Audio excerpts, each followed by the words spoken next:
Hey, I'm Jenna Wolf, certified lactation counselor, parent coach, and extended breastfeeding mom of two.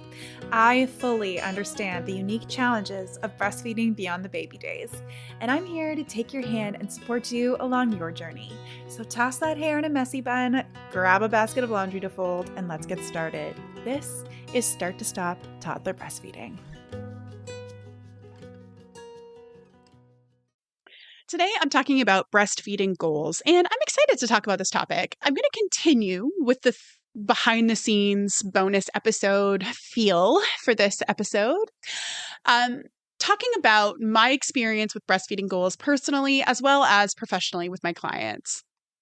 So, if you're listening and you're like, oh yeah, breastfeeding goals, I totally forgot about those. That makes sense. You also might be listening and thinking, crap, my breastfeeding goal was to breastfeed for 2 years and we are at 20 months. We have 4 months until we reach my breastfeeding goal. And how am I going to wean my child before that? That might be you too. Makes sense. So personally, for me with breastfeeding goals, I remember at the beginning of my breastfeeding journey with my daughter, feeling like I had to have these specific goals because everybody asks you. If you're in the natural birth world or natural parenting kind of a world, that becomes a conversation. And I think it still absolutely becomes a conversation outside of that space too. I guess the pressure or the expectations around it are just have a little different flavor, right? So I felt like I needed to have a breastfeeding goal. And I believe I set my goal for about 2 years with my daughter because I knew that was what was recommended in my country at the time. And so I felt like that was doable. But I also didn't want to, I felt like I needed to have that goal, but I was nervous. I didn't know if I would be able to reach it. I didn't really know what breastfeeding would be like. I didn't know the challenges we would have. I didn't know, right? And I think that many of us have, like many of you listening, have had that experience too. I see that there's some people, and I think that this is a bit of a spectrum with breastfeeding goals. There's the people who set the goal for 6 months, 1 year, 2 years, and it's, hell bent on meeting that goal. I'm not going to have formula in the house. I'm going to communicate all of these expectations very clearly with my support team and my care provider so that I reach that goal, right? Come hell or high water, that is my priority and it's going to happen. And then there's people kind of on the other end of the spectrum with a breastfeeding goal that it's like, you know what? I'm going to just try to latch after birth. That's my goal. Or I'm going to breastfeed at least part of the time for the first 3 months. Or my baby's going to get some breast milk during that time, whether it's from me or a donor, right? And I think that both of those are amazing. I'm not by any means discrediting either or saying that one's superior to the other. And I also realize that both of those come with a certain amount of pressure. I think both of those can sometimes come from a place of fear. And both of them are focused on these measurable external behaviors. And again, I think that there's a time and a place for that. I don't think that those are bad or wrong. But what I often see happen is that we set these goals or these intentions early on in our breastfeeding journey.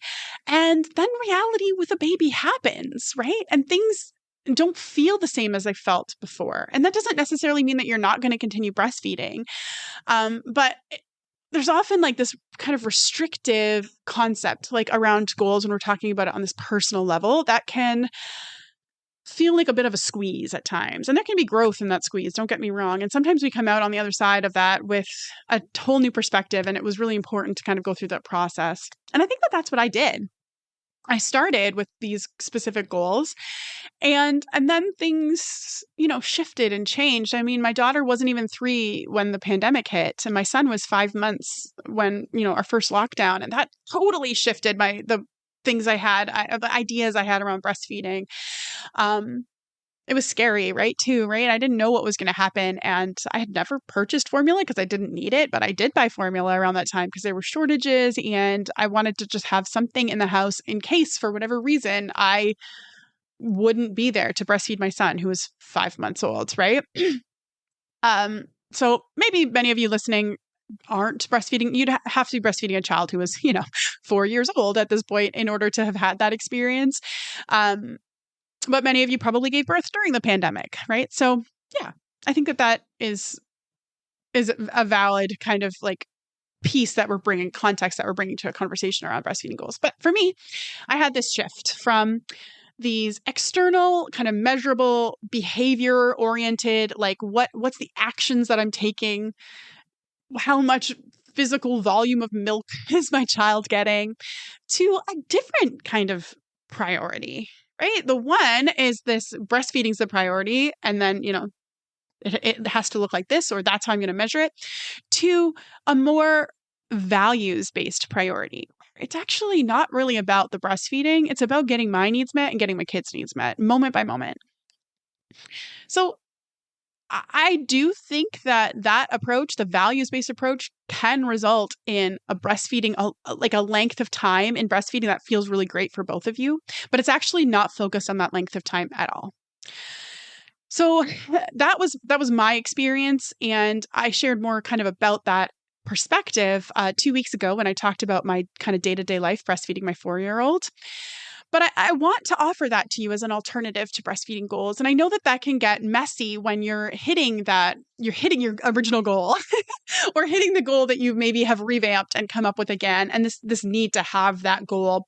I also want to challenge the idea of goals altogether, because I mean, I don't have the information on this. I didn't research this, from a historical perspective or anything for this week's episode, but I'm curious. I am curious about when the concept of breastfeeding goals came about.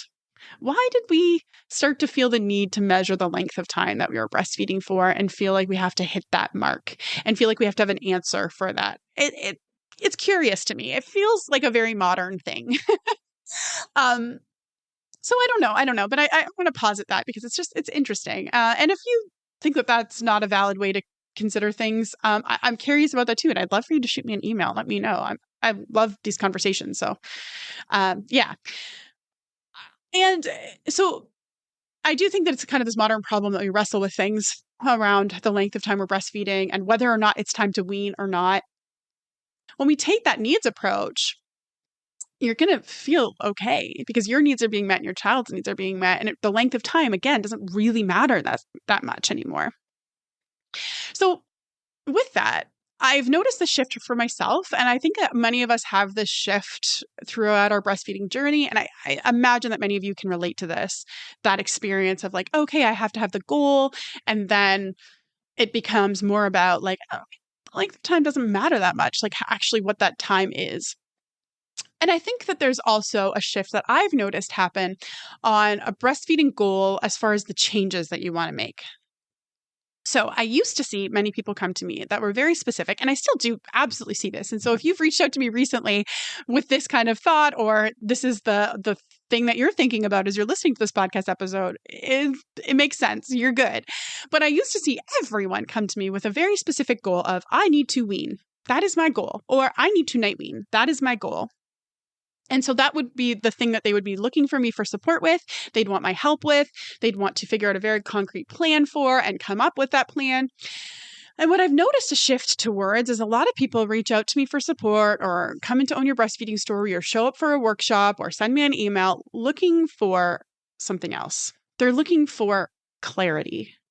That's a huge one that I see. I need to understand what's happening. It feels like chaos in my home. My child just screams to breastfeed constantly. I need help, right? Like I need to understand this to figure it out. Or connection. I want to find connection with my child outside of breastfeeding. This is a really big one. I released that podcast episode last year now, the Confessions of a Toddler Milk Machine. I forget which episode number it was, but and I hear from people a lot who really resonated with that. And what I talked about there was this like idea that the only connection that your child has to you is the fact that you give them milk. So a lot of people are looking for connection with their child outside of breastfeeding. So the clarity, connection. And they're really looking to make things feel just easier. That's it. They're looking to optimize their relationship, to maintain their bond. And maybe that looks like weaning and maybe it doesn't. And it's a big shift that I've noticed from people who are coming to me with this very specific goal of I need to wean or I want to wean, I want to night wean, to this, actually, I want to just have a better relationship with my child in my breastfeeding experience. And I don't want to feel like breastfeeding is the problem anymore. that could partly be that many people have listened to my podcasts and they're doing some, reflective work, and they're realizing that maybe that's not the original goal that they wanted. I also think that it's likely just the world that we're in, and things have changed over the last few years.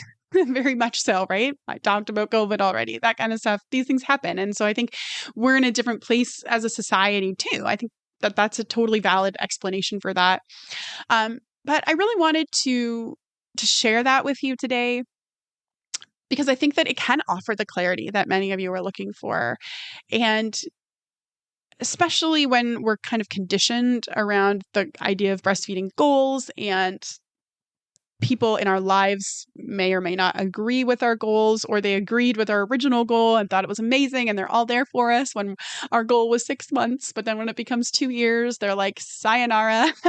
Or we hit that mark, the original mark, and they're like, when are you going to wean? And you're like, actually, I don't think I want to wean. And so I think that this conversation about breastfeeding goals is really relevant to many of you. These are conversations that I have with listeners and with clients. So I wanted to create that kind of space to talk about it. And I want to offer a different idea, right? Like around breastfeeding. So that idea of like meeting needs, but I call it breastfeeding mastery. This is what I've run a workshop now. I've run it once live, and I've had a pre-recorded kind of version of it that I'm going to be running again live at the end of this week. So if you're not already registered, come along. You can go to ownyourparentingstory.com/workshop. And if you're listening to this in the future, that's the URL that I'll have whatever relevant workshop, either pre-recorded or live, that I have for you available, a free one. Go there. You'll be able to grab it. But I talk about breastfeeding mastery in the current version that I have available.